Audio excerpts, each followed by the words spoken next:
Building competency in public speaking takes time, takes practice, and a willingness to learn and improve. What we're going to be going over this week in the Practicing Leader podcast is how to become better at public speaking. I'm your host, Parul Bhargava, and let's discuss.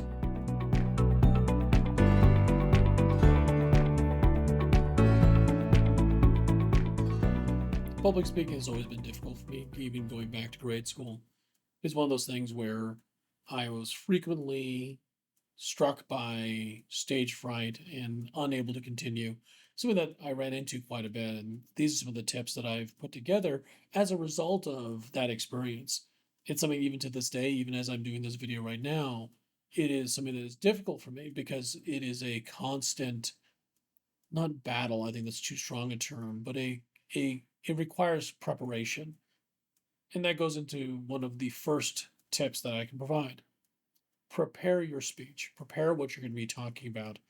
Make sure that you've taken the time in advance to go through step by step and make sure that you think about your audience, you think about the purpose of what you're trying to convey, how are you going to convey it, what are you going to do, and down to making sure that all the information you want to convey is written down and prepared for yourself, not word for word, but at least key guidelines of things you want to cover, because that will allow you to be able to track back to where did I leave off? How did I go? How did I go off track? And then how do I bring myself back on track? Part of the reason why I provide content in multiple forms, granted, when you watch it on YouTube or you're listening to it as a podcast, that's the same production. But part of the reason why I also produce an email and a blog post is that it helps me prepare the content and make sure that I have the content locked in for when I'm actually trying to present it live on video or on the podcast. It gives me an ability to be able to pull my thoughts together, put it down in a way that can be listened to and structured in a way that people can understand, and gives me an opportunity to be able to prepare all of that for you to be able to listen to or to watch. The next step is focusing on your body language, whether it be making eye contact, if you're standing at a podium, making sure that you're standing tall, if you're on a video, making sure you're making eye contact with the people that you're actually speaking with, looking off to the side and not actually focusing on the camera could be considered be distracting. So focus on your body language as well as using gestures to be able to indicate maybe something is more important or something that's less important as a way to be able to convey a story to the individual that's actually listening or watching, and make sure that you're practicing this on a regular basis because it'll help make your message more compelling. The next tip is use visual aids as appropriate.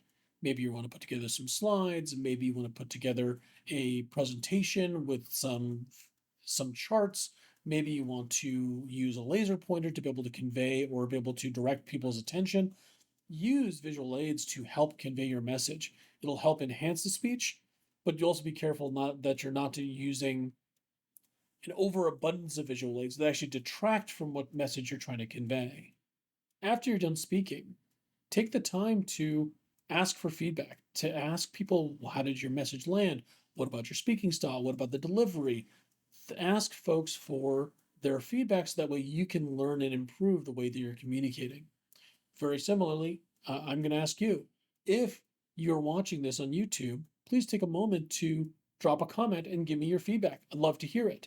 If you're on listening to this as a podcast, please go ahead and check out thepracticingleader.com/watch, and it'll take you directly to this video for you to be able to provide feedback as well. Next tip, join a public speaking group. There are things like Toastmasters or other types of groups where you can get an opportunity to be able to practice your message, how you deliver, go over whatever topics you want to go over, and to practice delivering your message. Get that practice under your belt because there'll be folks there that are equally trying to improve their public speaking skills, and they will be able to provide you constructive feedback just as easily, tying to the previous point.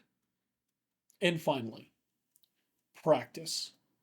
Do a demo, have a conversation, do a small demonstration or do a small talk to 2 or 3 people, give a presentation to larger groups.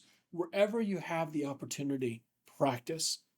We don't become good at producing content and producing your message and your narrative by doing it only once and only that one time. The more practice you can get to be able to improve your skill and provide more competency for yourself and more confidence in yourself will only come from practice. That has been the most important thing I could have done to improve my public speaking skills is to practice time and time again. Whenever you're trying to be a practicing leader, when you're trying to lead people, being able to deliver information well and do so by public speaking is a critical skill.